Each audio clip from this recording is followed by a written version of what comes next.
نبی پاک صلی اللہ تعالی علیہ وسلم نے حضرت ابو بکر صدیق کو امیر حج بنا کے رخصت فرمایا۔ دیکھیں کہاں کہاں محبوب انہیں اپنا نائب بناتے ہیں۔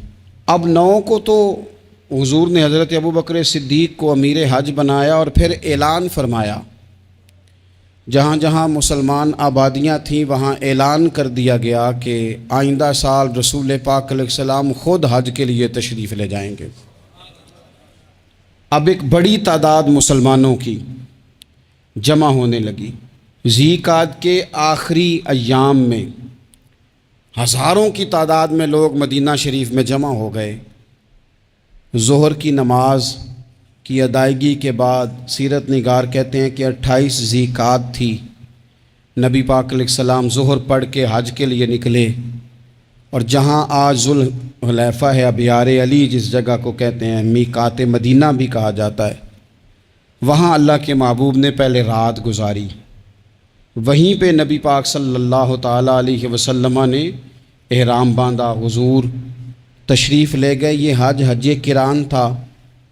نبی پاک صلی اللہ تعالیٰ علیہ وآلہ وسلم کے ساتھ اس طرح لوگ امڈ کے آئے، جہاں جہاں سے لوگ تھے مسلمان وہ سارے جمع ہوئے حضور کے ساتھ اللہ کی بارگاہ میں حاضر ہونے کے لیے۔ 1,40,000 صحابہ، یہ ایک ہی دفعہ صحابہ کا اتنا بڑا مجمع جمع ہوا ہے، ایک ہی دفعہ۔ اور حضور علیہ السلام کی خواہش تھی کہ یہ سارے لوگ وہاں پہنچیں۔ محبوب کریم علیہ السلام 4 ذی الحج کو حضور علیہ السلام نے طواف کیا، صفا مروہ کیا، احرام نہیں کھولا، قربانیاں ساتھ تھیں، چونکہ یہ حج قران تھا۔ اللہ کے رسول صلی اللہ تعالیٰ علیہ وآلہ وسلم نے پھر 8 ذی الحج کو ظہر کی نماز جا کے منا کے میدان میں ادا کی۔ 9 ذی الحج کو مسجد نمرہ کے پاس کوہ صبیر پر جب سورج کی کرنیں چمکیں، قربان جائیں کیا نظارہ ہوگا۔ لبیک لبیک کی صدا آ رہی ہے، دے کون رہے ہیں؟ مدینے والے محبوب صلی اللہ علیہ وسلم۔ حضور اس لشکر حسن کو لے کر، اس نور بھرے قافلے کو لے کے، یہ کون ہیں جو حضور کے ساتھ سارے نکلے ہیں؟ یہ کون ہیں سارے؟ یہ وہ فیروز بخت سعادت مند لوگ ہیں کہ ان میں سے جس نے ایک دفعہ بھی ایمان کی حالت میں حضور کو دیکھا اور پھر خاتمہ بالخیر بالایمان کے ساتھ دنیا سے رخصت ہوئے، یہ وہ لوگ ہیں کہ ولی اگر 60 سال بھی سارا دن روزہ رکھے، ساری رات نفل پڑھے، ہر برائی سے بچے، لیکن پھر بھی کسی صحابی کے قدموں کی خاک تک کو نہیں پہنچ سکتا۔ اور صحابی زیارت سے بنتا ہے، ولی عبادت سے بنتے ہیں۔ نبی پاک صلی اللہ تعالیٰ علیہ وسلم کے وہ سارے صحابہ کون ہیں؟ الصحابہ النجوم، یہ حضور کی چاروں جانب یہ چمک رہے ہیں، انہیں خود میرے نبی پاک نے ستارے فرمایا ہے۔ ایک سمت علی، ایک سمت عمر، صدیق ادھر، عثمان ادھر۔ ان جگمگ جگمگ تاروں میں بھلا مہتاب کا عالم کیا ہوگا؟ اور ہر کوئی فدا ہے بن دیکھے تو پھر دیدار کا عالم کیا ہوگا؟ تو نبی پاک صلی اللہ علیہ وسلم نے یہ وہ موقع تھا، 9 ذی الحج میدان عرفات، حضور صلی اللہ علیہ وسلم نے ظہر کی نماز ادا فرمائی، اور پھر کچھ توقف کے بعد حضور کے لیے اونٹنی پر کجاوا سجایا گیا۔ حضور اپنی کسوا نامی اونٹنی پر سوار ہوئے، میرے محبوب نے خطبہ دینے کا ارادہ فرمایا۔ رب کریم نے ارشاد فرمایا، الیوم اکملت لکم دینکم، آج میں نے تمہارے لیے تمہارا دین مکمل کر دیا ہے، مکمل ہو گیا دین، اس کے بعد کوئی اور دین نہیں آئے گا۔ اس آیت نے بتا دیا کہ حضور آخری نبی ہیں، دین مکمل ہو گیا، اب کسی اور پیغمبر کی، رسول کی، دین کی، کتاب کی ضرورت باقی۔ آج میں نے تمہارے لیے تمہارا دین مکمل کر دیا۔ اور کیا خوبصورت لفظ ہیں قرآن پاک میں، فرمایا وَأَتْمَمْتُ عَلَيْكُمْ نِعْمَتِي، اور آج میں نے تم پر اپنی نعمتیں تمام کر دی ہیں، نعمتیں مکمل کر دی۔ وَرَضِيتُ لَكُمُ الْإِسْلَامَ دِينًا، اور اللہ فرماتے ہیں میں نے تمہارے لیے دین اسلام کو پسند کیا ہے، یہ میری رضا ہے، یہ دین، یہ دین اسلام تمہارے لیے پسند کیا ہے۔ کوئی بندہ ساری زندگی مخلوق کی خدمت کرے، ساری زندگی رستوں سے کانٹے اٹھائے، ساری زندگی خیر کا کام کرے، کسی کو تکلیف نہ دے، لیکن اگر مسلمان نہیں نا، اگر کلمہ نہیں نہ پڑھتا تو اس کی ساری عمر کی خیر بھی کسی کام کی نہیں۔ اس لیے کہ رب فرماتا ہے جڑ دین اسلام ہے، جڑ ہوگی تو پھر شاخیں قبول کی جائیں گی نا۔ تو اگر جڑ ہی سرے سے نہیں ہے تو خیر کرنے کا معنی، کچھ لوگ کفار کی، مشرکین کی تعریف کرتے ہیں کہ جناب بلے بلے اتنے ویلفیئر کام ہو رہے ہیں، تو یاد رکھو سب سے ضروری جڑ ہے۔ قرآن پاک میں رب تعالیٰ نے منافقین، مشرکین اور کفار کے اعمال کی بنیاد اس طرح کی بتائی ہے کہ جس طرح پتھر پر تھوڑی گرد پڑ جائے، ذرا ہوا کا جھونکا ہے یا بارش آئے تو پتھر صاف کا صاف ہو جاتا ہے۔ ان کے اعمال اس طرح کے ہیں۔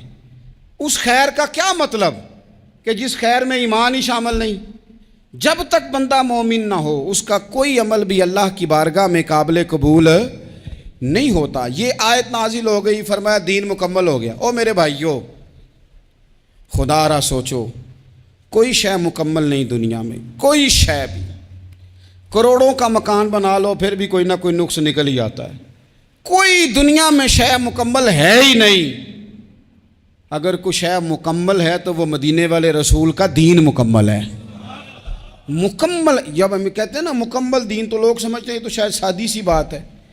یہ وہ والی بات ہے جو دنیا میں کہیں نہیں پائی جاتی۔ جب یہ آیت نازل ہوئی تھی نا، تو بخاری میں موجود ہے، ایک بہت بڑا یہودیوں کا عالم حضرت عمر فاروق رضی اللہ تعالیٰ عنہ سے کہنے لگا، یہ جو تم پر آیت نازل ہوئی ہے نا کہ دین مکمل ہو گیا، یہ اگر ہم پر نازل ہوتی نا تو جس دن یہ آیت نازل ہوئی ہوتی ہم نے ہر سال اسی دن کو عید بنا لینا تھا کہ دین مکمل ہو گیا۔ الیوم اکملت لکم دینکم، دین مکمل ہو گیا، ہم تو عید بنا لیتے۔ تو حضرت عمر کہنے لگے ہم پر بھی بڑا فضل ہے، جس دن آیت نازل ہوئی تھی عرفہ کا دن بھی تھا اور جمعے کا دن بھی تھا۔ ایک نہیں، دو عیدیں تھیں مسلمانوں کی، دو عیدیں تھیں مسلمانوں کی، دو۔ عزیز بھائی، دین مکمل اللہ نے دیا۔ اور حضرت عبداللہ ابن عباس رضی اللہ تعالیٰ عنہ نے تو ایک مقام پہ اس کا ذکر بھی کر دیا۔ جب ان سے کسی یہودی نے کہا نا یہ آیت ہمیں ملتی تو ہم عید مناتے، تو فرمایا تم ایک مناتے نا، ہماری دو تھیں اس دن۔ جمعہ بھی تو مسلمانوں کی عید کا دن ہے نا۔ بہت سارے لوگ ہیں بیچارے جو کہتے ہیں اسلام میں عیدیں صرف دو ہیں، اور وہ بھی صرف پریشانی انہیں عید میلاد النبی والے دن ہوتی ہے، اس کے آگے پیچھے نہیں ہوتی۔ حالانکہ نبی پاک علیہ السلام نے کہا ہر جمعہ بھی عید ہے، خود حضور نے فرمایا، لیکن وہ اڑ جاتے ہیں کہ نہیں عیدیں صرف دو ہی ہیں۔ بھائی آپ یہ کہہ سکتے ہیں کہ اسلام کی معروف عیدیں دو ہیں، اپنے معنی اور مفہوم کے لحاظ سے جس کو یوم عید کہا جائے وہ عیدیں دو ہیں۔ تو نبی پاک صلی اللہ تعالیٰ علیہ وسلم نے میدان عرفات میں خطبہ دیا۔ یہ جو واعظ و نصیحت ہے نا، خطبہ، تقریر، یہ دنیا کر رہی ہے، کرتی رہے گی، کرتی چلی آئے گی، اور اس کو میرے نبی پاک علیہ السلام نے پسند فرمایا۔ خیر کی بات کرنے والے کو حضور نے دعا دی۔ محبوب فرمانے لگے اللہ جو میری حدیثیں یاد کر کے آگے پہنچائے اس کے چہرے کو تر و تازہ رکھنا۔ یہ ابلاغ دین بہت بڑی بات ہے اگر کوئی خلوص نیت سے کرے۔ لیکن کائنات ارضی میں وہ جو حضور کا خطبہ حجۃ الوداع ہے، وہ دستور ہے، وہ منشور ہے۔ انسانی حقوق پر اس سے بڑا چارٹر نہ پہلے کبھی تھا نہ قیامت تک دوبارہ بن سکتا ہے۔ اس کو خطبہ حجۃ الوداع کیوں کہتے ہیں؟ ایک تو مطلب یہ کہ حضور نے یہی آخری حج کیا، اور دوسری بات یہ تھی کہ اس خطبے کے تھوڑے ہی عرصے بعد میرے نبی پاک نے وصال ظاہری فرمایا، اور اس خطبے کو رسول پاک صلی اللہ تعالیٰ علیہ وسلم نے شروع کہاں سے فرمایا؟ یہ خطبہ دیکھیں شروع کہاں سے ہو رہا ہے۔ انسان دنیا میں ملتا بھی ہے، جدا بھی ہوتا ہے۔ یہ جو جدائی کا وقت ہوتا ہے نا، جدائی کا، شاید بڑی سوچ سمجھ کے کہا تھا حضرت میاں صاحب نے، بڑی غور کر کے انہوں نے کہا تھا کہ دریا کنڈے روخ نہ لائیے، جو آوے روڑ جاوے۔ آپ میدان میں درخت لگاتے ہیں تو کبھی پھل گرتا ہے تو زمین پہ گرتا ہے، اٹھا لیتے ہیں۔ اگر دریا کے کنارے ہو تو وہ تو دریا میں گرے گا اور رڑ جائے گا، چلا گیا، بہہ گیا، فرمانے لگے دریا کنڈے روخ نہ لائیے، جو آوے رڑ جاوے تے پردیسی نال نہ یاری لائیے، او دا جدوں دل کرے ٹر جاوے وہ تو چلا جاتا ہے۔ یہ خطبہ شروع کہاں سے ہو رہا ہے؟ یعنی ابھی آغاز کلام ہے، بات آگے آئے گی، آغاز کلام ہے۔ میں کہہ چکا ہوں ولی شاید عبادت کر کے بنے، تقوی اختیار کر کے بنے، ولی اللہ کی حرام کردہ ہر شے سے اجتناب کر کے بنے، وہ جس میں شبہ ہے اس سے بھی بچے تو پھر ولی بنے۔ لیکن صحابی تو حضور کی زیارت سے بنتا ہے نا، نبی پاک کی زیارت سے بنتا ہے، اور صحابہ تو وہ صحابہ تھے جن کی ہر صبح عید ہوتی تھی، خدا کا قرب حاصل تھا، نبی کی دید ہوتی تھی۔ وہ تو اس طرح کا ماحول تھا کہ نبی پاک نے فرمایا حضرت ابو ہریرہ سے یہیں بیٹھے رہتے ہو، تھوڑا ذرا کبھی کوئی کام بھی کر لیا کرو، وقفے سے ملنے سے محبت بھی بڑھتی ہے۔ تو حضرت ابو ہریرہ اٹھے اور ستون کے پیچھے سے ہو کے واپس آ گئے، فرمایا آ گئے ہو؟ عرض کی حضور دل ہی نہیں لگتا تو جائیں کہاں۔ وہ جو حضور سے آ کے کہتے تھے نا یا رسول اللہ صلی اللہ علیہ وسلم، حضرت ثوبان بن مالک، حضور نے فرمایا پریشان دکھائی دیتے ہو؟ کہا یا رسول اللہ ایک بات پریشان کرتی ہے۔ کہا وہ کیا؟ عرض کی حضور دل بے چین ہوتا ہے تو زیارت کو آ جاتا ہوں، آج ایک عجیب خیال آیا ہے، عجیب خیال آیا ہے، اور اس نے عجیب رنگ طبیعت میں بھر دیا ہے۔ فرمایا تمہیں کیا خیال آیا؟ عرض کی یا رسول اللہ صلی اللہ علیہ وسلم آج خیال آیا ہے کہ ثوبان ہے، تو حضور کا غلام ہے، جنت تو حضور کے صدقے ملے گی، لیکن یہ ہے کہ حضور تو ہوں گے نا نبیوں کے ساتھ، تجھے ملے گی پر ملے گی تو غلاموں کے محلے میں نا۔ دل میں خیال آیا کہ وہاں زیارت بھی ہوگی کہ نہیں؟ او جنت میرے کس کاری جتھے یار نظر نہ آوے، زیارت بھی ہوگی کہ نہیں؟ حضور کی بارگاہ میں جب حضرت ثوبان نے عرض کی تو رب کریم نے فرمایا محبوب جو تیری اور تیرے رب کی اطاعت کرے نا، اولئک انعم اللہ علیہم من النبیین والصدیقین والشہداء والصالحین، فرمایا ان کو اللہ نبیوں کے، صدیقین کے، شہداء اور صالحین کے ساتھ ہی جنت میں اکٹھا فرمائے گا، وہ اکٹھے رہے۔ تو جن کو تو جنت میں بھی حضور کی زیارت کے بغیر چین نہیں تھا، ان کو حضور نے خطبہ حجۃ الوداع شروع کرتے وقت پہلا جملہ پتہ کیا کہا؟ حضور اونٹنی پہ ہے، احرام باندھا ہوا ہے، 1,40,000 کم و بیش غلام سامنے کھڑے، عرفات کا میدان۔ محبوب فرمانے لگے پہلا جملہ، جو درد والے تھے وہ تڑپ گئے، یہ سارے درد والے تھے لیکن کچھ زیادہ مزاج شناس تھے۔ محبوب نے پہلا جملہ کہا، حضور فرمانے لگے لوگو جس طرح آج اکٹھے ہوئے ہیں شاید اس کے بعد دوبارہ ہم اکٹھے نہ ہوں۔ پہلا اعلان ہی کر دیا کہ یہ تمہارے ساتھ جو آج خطبہ ہے نا، اس میں اشارہ دے دیا کہ دوبارہ نہیں جمع ہوگے، اگلا حج نہیں کرنا، بس ختم ہوئی بات، یہ آخری پہلی بات ہی حضور نے یہ بیان کی۔ اب وہ اتنے دل نرم ہو گئے حضور کی بات سن کے، آنکھوں میں آنسو اس طرح آ گئے، طبیعت کا ملان اتنا بڑھ گیا کہ ہر ایک کا دل کشکول بن گیا، ہر طرف سے آہیں اور سسکیاں ہیں کہ حضور کے وہ جملے یوں صحابہ لے رہے تھے جب آپ سے کوئی کہہ دے کہ بھائی یہ وقت بس آخری ملاقات کا ہے، تو پھر انہوں نے وہ تو حضور کی ہر بات ہی توجہ سے سنتے تھے، پر یہاں جو انداز بن گیا وہ انوکھا بن گیا۔ فرمایا شاید دوبارہ ملاقات نہ ہو۔ پھر میرے کریم محبوب صلی اللہ تعالیٰ علیہ وسلم نے فرمایا جس طرح تمہارے لیے یہ شہر حرمت والا ہے، مکہ حرمت والا ہے نا، ایک نیکی کرو تو مکے میں 1,00,000 کا ثواب، حرم مکہ میں ایک گناہ کرو تو وہ بھی 1,00,000 لکھا جاتا ہے، حرمت والا ہے، بڑی عزت والا ہے۔ فرمایا جس طرح یہ گھر عزت والا ہے کعبہ، جس طرح یہ شہر عزت والا ہے، فرمایا جس طرح آج کا دن حرمت والا ہے، مسلمانوں میں تمہیں بتا کے جا رہا ہوں، تمہیں سمجھا رہا ہوں، اسی طرح میں نے تم سب پر ایک دوسرے کے مال اور عزت کو حرمت والا کر دیا ہے۔ اور صحابہ کو نا حضور نے پہلے یہ سبق پورا حضور نے پوچھا، یہ بھی ذرا کمال ہے، یہ بخاری مسلم کی حدیث ہے۔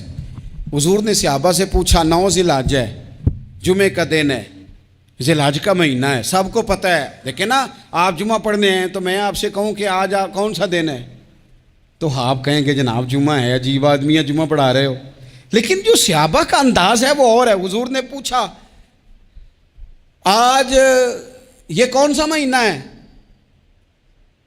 یہ ادب ہے، یہ مقام ہے، یہ وہ مقام ہے جہاں بہت سارے صرف عقل والے بندے جو ہوتے ہیں نا وہ بیچارے گرتے پھڑتے ہیں اور کہتے ہیں جی بات آتی ہو تو بتانی چاہیے، یہ کیا بات ہوئی جی، بندہ بولے ہی نا، یہ کیا لیکن کچھ لوگ ایسے ہیں جن کا دھارہ ادب کچھ اور ہوتا ہے.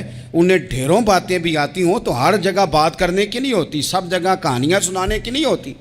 حضور نے فرمایا کون سا مہینہ ہے؟ قربان جائیں بھیا کو زبان ہو کے کہنے لگے واللہ و رسولہ عالم، اللہ جانے اللہ کا رسول جانے. سانو تے قید سجن دا گہنا ہے، او جنج رکھے اساں اونج رہنا ہے، ہمیں کیا پتا. پوچھا کسی نے، لکھا ہے صوفیاء نے، کسی نے پوچھا اوہ تمہیں پتہ نہیں، کہنے لگے چپ کر، ہمیں کیا پتا کون سا مہینہ ہے. تو حضور نے فرمایا آج تاریخ کون سی ہے؟ بھائی صاحب کو پتا تھا نا 9 ذی الحج کو یہ حج ہوتا ہے، کون سی تاریخ ہے؟ کہا واللہ و رسولہ عالم، اللہ جانے اللہ کا رسول جانے. قربان جائیں. حضور نے پوچھا دن کون سا ہے؟ سب کو پتا ہے جمعہ ہے. کہنے لگے واللہ و رسولہ عالم، اللہ جانے اور اللہ کا. وہ صحابہ بتا کیوں نہیں رہے؟ تو اہل محبت کہتے ہیں صحابہ کا جواب یہ تھا ہمیں کوئی مہینوں سے غرض ہے، ہمیں کوئی دن سے غرض ہے، ہمیں کوئی تاریخ سے غرض ہے. حاجیو آؤ شہنشاہ کا روضہ دیکھو، کعبہ تو دیکھ چکے، کعبے کا بھی کعبہ دیکھو. ہمیں تو محبوب سے غرض ہے. مہینہ تھا ذی الحج کا، اگر حضور کہہ دیتے ذی الحج نہیں ذی قعدہ ہے تو ہم نے ذی قعدہ ہی بنا لینا تھا. تاریخ تھی 9، اگر حضور فرما دیتے 11 ہے تو ہم نے 11 ہی بنا لینی تھی. دن تھا جمعے کا، اگر حضور کہتے پیر ہے تو ہمیں کیا لگے، ہمیں تو محبوب کی رضا چاہیے. آپ دیکھیں نا ایک صحابی کے ہاتھ ذرا لمبے تھے تو حضور نے فرمایا یا ذوالیدین، او لمبے ہاتھوں والے. ان سے کوئی پوچھتا نام کیا ہے تو کہتے میرا نام ہے 2 ہاتھوں والا. او بھائی میرے بھی 2 ہیں، تم کیوں 2 ہاتھوں والا؟ کہنے لگے یہ نہیں مجھے پتا، مجھے نبی پاک نے کہا 2 ہاتھوں والا. تو ٹھیک ہو گئی جو حضور نے نام رکھ دیا. تو حضور سید عالم نے پوچھا، پھر حضور نے حرمت یاد کرائی. فرمایا یاد رکھو یہ دن بھی بڑی عزت والا ہے، جمعے کا ہے، یہ مہینہ بھی بڑی حرمت والا ہے، ذی الحج کا ہے، یہ تاریخ بھی بڑی حرمت والی ہے. لیکن فرمایا جس طرح اس دن کی، اس شہر کی، اس مہینے کی تم نے عزت کرنی ہے، اسی طرح ایک دوسرے کے مال کا، ایک دوسرے کی عزت کا تم نے پاس کرنا. مسلمان بھائیوں خدا را یہ حضور کہہ رہے ہیں یار، نبی پاک نے کعبہ کے سامنے کھڑے ہو کے فرمایا بیت اللہ تیری بڑی شان ہے، تیرا بڑا مرتبہ ہے، لیکن فرمایا میرے مومن کی عزت رب کی نظر میں کعبے سے بھی زیادہ ہے. ہم کیسے بیٹھ کے یار، ہم کیسے جرأت کرتے ہیں کسی کی پگڑی کھولنے کی کونے میں بیٹھ کے؟ ہم اپنے گھر بیٹھ کے کسی پر تبصرہ کر گئے، کسی بندہ مومن کی عزت اچھال گئے، بالکل پتہ نہیں تھا بات کا اور ہم نے کہانی بنا دی پوری کی پوری، داستان سرائی کر گئے. صبح سے شام تک ہماری گپ شپ کا عنوان کیا ہے؟ کسی نہ کسی کا شکوہ، کسی نہ کسی کی شکایت، یہ ہماری گپ شپ ہے. خدا را حضور نے تو خطبہ حجۃ الوداع میں پہلا سبق یہ دیا تھا کہ میرے جانے کے بعد ایک دوسرے کی عزت کرنا، اور اسی خطبے میں ایک جگہ پہ فرمایا یہ نہ ہو کہ میرے جانے کے بعد تم ایک دوسرے کی گردنیں مارنے لگ جاؤ. ایک دوسرے کی عزتوں کا خیال کرنا، پاس کرنا. مسلمانوں میرے عزیز بھائیوں بزرگوں، عزتوں کا دفاع شروع کریں. تھوڑی دیر کے لیے اپنی زبان لوگوں کے اوپر تبصرہ کرنے سے کنٹرول میں لائیں. کچھ چیزیں ایسی، میں مختلف شہروں میں جاتا ہوں، جس شہر میں گئے وہاں لوگوں نے یہ کہا جناب یہاں جو مولانا ہے نا، بعض لوگ یہ باتیں بڑی چسکے لے کے سنتے ہیں، یہاں جو مولانا ہے نا وہ کچھ نہیں کرتے، آپ بڑے اچھے ہیں، یہاں جو پیر صاحب ہیں وہ بڑے گڑبڑ ہیں، آپ بڑے اچھے ہیں. تو میں ان سے کہتا ہوں کہ میں اس لیے اچھا ہوں کہ میں تھوڑی دیر کے لیے آیا ہوں، میں نے چلے جانا ہے. اور دوسری بات یہ کہ مجھے آپ جتنا مرضی اچھا کہہ لیں، میں نے رخصت ہو جانا ہے 2-3 گھنٹوں کے بعد. یہاں جس آدمی کا آپ شکوہ کر رہے ہیں نا، آپ اس کو جنازے کے لیے خبر کریں نہ کریں، اسے پتہ چل گیا نا محلے میں جنازہ ہو گیا ہے، تو اسے کوئی کام بھی ہوا تو اس نے کہنا یار نہیں محلے میں فوتگی ہوگی، میں نے جنازہ پڑھانا ہے، اس نے جانا نہیں. تو کمزوریاں تو سب جگہ ہوتی ہیں، لیکن ان کمزوریوں کی وجہ سے آپس میں بغض پیدا کر لیا جائے گا. اور پھر کمال بات ہے نا کہ اپنی ساری کمزوریوں سمیت اپنے آپ سے پیار ہے، اپنے آپ سے محبت ہے، اور دوسرے کی ایک کا پتہ چل جائے تو ہمیں گھن آنے لگ جاتی. تو حضور نے خطبہ حجت الوداع کے موقع پر یہ بات ارشاد فرمائی. دوسرا حضور نے فرمایا لوگوں یاد رکھنا، یہ خطبہ حجت الوداع میں نبی پاک نے فرمایا، یہ حضور خطبہ دے رہے ہیں، اور اس وقت دے رہے ہیں جب حضور صحابہ کو بتا چکے ہیں کہ یہ آخری ملاقات ہے. جو دور دراز سے آئے ہیں ان کو بتایا ہے کہ یہ میری تمہاری جو مجلس ہے، جو محفل ہے، جو تم سے بات ہو رہی ہے، یہ آخری ہے. محبوب فرمانے لگے لوگوں یاد رکھنا قیامت قائم ہوگی. ان جملوں کا حسن ملاحظہ کر لیں. فرمایا قیامت قائم ہوگی، تم اپنے رب سے ملاقات کرو گے، اور فرمایا تمہارا رب تم سے تمہارے اعمال کے بارے میں پوچھے گا. یہ خطبہ حجت الوداع میں کریم نے فرمایا. صبح تم اٹھے، کیا عمل کیا؟ اللہ پوچھے گا. کسی سے ملاقات ہوئی، طرز کیا تھی، سوچ کیا تھی؟ اللہ پوچھے گا. لین دین میں کیا معاملات تھے، تمہارے اعمال کے، اللہ سے ملاقات ہوگی، وہ کھڑا کر کے پوچھے گا. اور حدیث میں کئی جگہ پہ حضور نے فرمایا وہ تم سے سوال کرے گا، تمہیں جواب دینا ہے. میرے عزیز بھائیوں، تیار رہنا چاہیے، تیار. ہم نا منت کرتے ہیں آخری دن ہونا، تنخواہ دار لوگ کہتے ہیں یار یہ آخری ایام چل رہے ہیں، کوئی خرچہ نہ بتاؤ، اس لیے کہ حساب کے متھے لگنا ہے. آخری دنوں میں، بجٹ کے دنوں میں لوگ پریشان ہوتے ہیں کہ حساب دینا ہے. جب رب سے ملاقات کریں گے اور وہ حساب مانگے گا، کتنا مشکل کام ہے. اور ایک مقام پہ حضور نے فرمایا جس سے اللہ نے حساب مانگا وہ تو الجھ گیا، دعا کرو وہ حساب مانگے ہی نہ، بے حساب ہی بخشش فرما دے.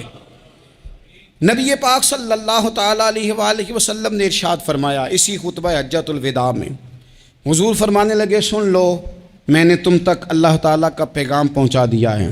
اب جس شخص کے پاس امانت رکھی ہو اس پر لازم ہے کہ وہ امانت اس تک پہنچا دے جو اس کا مالک ہے. ہم بہت سارے لوگ ایسے ہوتے ہیں، ہمارے پاس امانتیں ہوتی ہیں، کچھ بھی نہ ہو تو کچھ لوگوں کے راز کی امانت ہوتی ہے، کچھ بھی نہ ہو تو کچھ لوگوں کی باتیں ہم تک پہنچ جاتی ہیں، وہ راز ہوتا ہے، وہ امانت ہوتی ہے. مجلس کی گفتگو بھی امانت ہے، لیکن ہم امانتوں کا خیال نہیں کرتے، خیانت ہو جاتی ہے. بہت محتاط ہو کر اپنی زندگی میں امانتوں کا خیال کیا جائے. یا ایھا الذین آمنوا لا تخونوا اللہ والرسول وتخونوا اماناتکم وانتم تعلمون. اللہ فرماتے ہیں ایمان والو، نہ رب سے خیانت کرنا، نہ رب کے رسول سے خیانت کرنا، نہ آپس میں ایک دوسرے سے خیانت کرنا، جانتے بوجھتے ہوئے یہ کام نہ کرنا. وانتم تعلمون، جانتے ہو، تمہیں پتہ ہے. کبھی بھی بددیانتی کا مظاہرہ نہ کریں اپنی زندگی میں، کبھی بھی. اور یہ بھی یاد رکھ لیں، بچوں کو کیا پتا کہ ہمارا ابا حلال لا رہا ہے کہ حرام لا رہا ہے. آپ لا رہے ہیں نا، تو وہ تو بیچارے بھولے پن میں کھا رہے ہیں، تو حساب آپ نے دینا ہے. جنہ لی تو پاپ کمائے ہن کتھے نہیں ہو تیرے کر دے، بلانا. تو بچوں کا تو یہ معاملہ ہے بھائی، اللہ ماشاءاللہ کہ وہ وقت پہ ہی شادی کے 10-15 دن کے بعد ہی ان کو پیغام مل جاتا ہے کہ اگر ہمارا علیحدہ گھر ہو تو میں مرضی سے سجاؤں، تو میں مرضی سے سنواروں، تو میرا کوئی مطلب اپنا سلسلہ ہو، تو بڑے ٹائم پہ ساری باتیں شروع ہو جاتی ہیں. وہ تو معاملہ ہی بالکل اور ہے.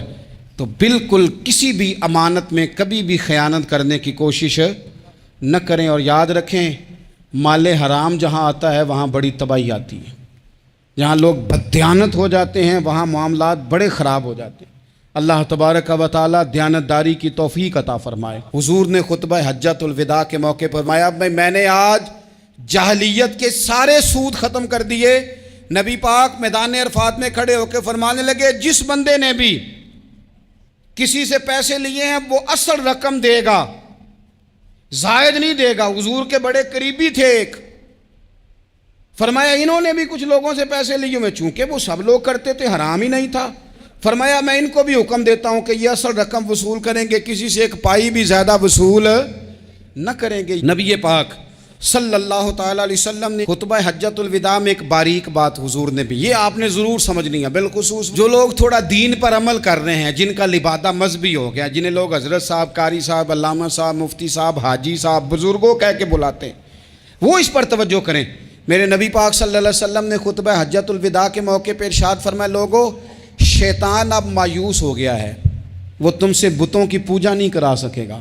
ہاں وہ تمہیں چھوٹے چھوٹے گناہوں میں مبتلا کرے گا، وہ تم سے چھوٹے چھوٹے عیب کرائے گا، تم سمجھو گے یہ تو غلطی کوئی نہیں، فرمایا اس سے بچ کے رہنا۔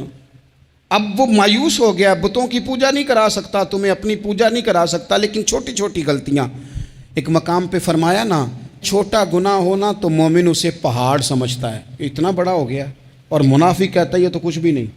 تو اپنی زندگی کے اندر چھوٹی چھوٹی کوتاہیاں، حضرت سعدی فرمایا کرتے تھے سیلاب اچانک نہیں آتے، پہلے چھوٹا سا سوراخ ہوتا ہے دریا کے کنارے میں، اسے بند نہ کیا جائے پھر بڑا ہو جاتا ہے، پھر وہ ٹائم آتا ہے کہ بند ٹوٹ جاتا ہے، بستیاں ڈوب جاتی ہیں۔ پہلے چھوٹا گناہ انسان کرتا ہے، چھوٹا، پھر اس سے آگے بڑھتا جاتا ہے اور بڑی بڑی غلطیاں ہوتی ہیں۔ اللہ تبارک و تعالی ہمیں رائی کے دانے کے برابر بھی غلطی کرنے سے محفوظ فرمائے۔ نبی پاک صلی اللہ تعالی علیہ وسلم نے اسی موقع پر ارشاد فرمایا، لوگو اللہ سے ڈرتے رہنا، اور میں تمہیں عورتوں کے ساتھ بھلائی کی وصیت کرتا ہوں۔ فرمایا رب نے تمہیں اختیار دیا ہے، عورتیں تمہارے سپرد کی ہیں، ان سے اچھا سلوک کرنا۔ فرمایا اگر کبھی کوئی ان پر تمہیں سختی کرنی بھی پڑے تو اتنی کرنا جتنی ان کی غلطی ہو، ان سے درگزر کرنا، ان سے پیار کرنا۔ اسلام نے خاتون کو باقاعدہ حقوق دیے، باقاعدہ۔ صحیح بخاری میں حدیث ہے، یہ جو نوجوان ہیں، مطالعہ کرنے والے، پڑھنے سننے سمجھنے والے، یاد رکھا کریں ان چیزوں کو۔ حضرت بریرہ رضی اللہ تعالیٰ عنہ حضرت عائشہ صدیقہ کی کنیزہ ہیں۔ حضرت مغیث رضی اللہ تعالیٰ عنہ ایک صحابی ہیں، ان کی وہ اہلیہ ہیں، وہ اپنے خامد سے علیحدگی چاہتی تھی۔ ان کے خامد بڑی محبت کرتے تھے، علیحدہ ہونا نہیں چاہتے تھے، خاتون رہنا نہیں چاہتی تھی۔ انہوں نے بڑی سفارشیں کرائیں کہ میرا خامد، میری بیوی مجھ سے صلح کر لے، حالانکہ وہ خاتون کنیز ہیں، خادمہ ہیں، کوئی بڑے قبیلے سے بظاہر تعلق نہیں۔ بالآخر انہوں نے گزارش کی، سیدہ عائشہ صدیقہ رضی اللہ تعالیٰ عنہ سے کہا، کچھ اور ذرائع اختیار کیے۔ حضرت مغیث نے رضی اللہ تعالیٰ عنہ، ان کے شوہر نے، کہ نبی پاک علیہ السلام کی خدمت میں عرض کریں، حضور میری سفارش کریں کہ یہ مجھ سے صلح کر لیں۔ تو نبی پاک علیہ السلام نے حضرت بریرہ رضی اللہ تعالیٰ عنہ جو کنیزہ ہیں، خادمہ ہیں، ان کو بلا کے کہا تمہارا خامد صلح کرنا چاہتا ہے۔ یہاں برادری کا بڑا کے کہتا ہے پتر وہ میری بھی نہیں تو گال رکھنی، وہ میرے ککھاں دا بھی نہیں تو، وہ کیا کہہ رہے ہیں آپ؟ اللہ نے اسے حق دیا ہے، اور جسے حق اللہ دے اس کا رسول دے، اس سے کون ہوتا ہے کوئی حق چھیننے والا؟ نبی پاک صلی اللہ علیہ وسلم نے حضرت بریرہ سے کہا تمہارا خامد صلح کرنا چاہتا ہے اور وہ روتا ہے تمہارے لیے، اور اس نے بڑی سفارشیں کی ہیں، تم اس سے صلح کر لو۔ حضرت بریرہ رضی اللہ تعالیٰ عنہ عرض کرنے لگی، یا رسول اللہ صلی اللہ علیہ وسلم آپ جو حکم کریں میں حاضر ہوں، ایک بات پوچھ سکتی ہوں؟ ایک گزارش کر لوں؟ ایک صرف حضور میرا بولیا چولیا معاف کری، ایک بات کر لوں؟ تو کہا کرو۔ عرض کی یا رسول اللہ یہ آپ کا حکم ہے یا مشورہ ہے؟ یہ محبوب کی بات ہے، محبوب کی۔ کوئی بزرگ کیوں جبر کرتا ہے کسی پہ؟ کوئی حضرت شیخ کیوں کہتے ہیں زبردستی عورت کو کہ تو جا؟ نبی پاک صلی اللہ علیہ وسلم نے فرمایا صلح کر لے۔ یا رسول اللہ ایک بات عرض کروں؟ کرو۔ حضور حکم ہے کہ مشورہ ہے؟ تو نبی پاک نے فرمایا نہیں، مشورہ ہے۔ تم عاقلہ ہو، بالغہ ہو، اسلام تمہیں با اختیار کرتا ہے، چاہو تو رہو، چاہو تو خلا لے لو۔ عرض کرنے لگی حضور اگر مشورہ ہے تو پھر میں مغیث سے صلح نہیں کرنا چاہتی۔ میرے محبوب نے فرمایا تو جس حال میں راضی ہے میں بھی راضی ہوں۔ ٹھیک ہو گئی بات، ختم ہو گئی۔ حضور نے کوئی زور نہیں، اتنے اسلام حقوق دیتا ہے عورت کو، کسی کو اجازت نہیں کہ وہ جبر کرے، وہ ظلم کرے۔ میں آ گیا ہوں صلح نہیں کرنی، بے تو کیوں آیا ہے؟ تو نے وقت گزارنا ہے، جانے وہ خامد کس طرح کا ہو۔ تو نبی پاک صلی اللہ علیہ وسلم نے خطبہ حجۃ الوداع کے موقع پر فرمایا عورتوں کے ساتھ اچھا سلوک کرنا۔ اللہ تبارک و تعالی جو حج پڑھا جا رہا ہے اس کے صدقے پوری امت پر اپنا فضل فرمائے۔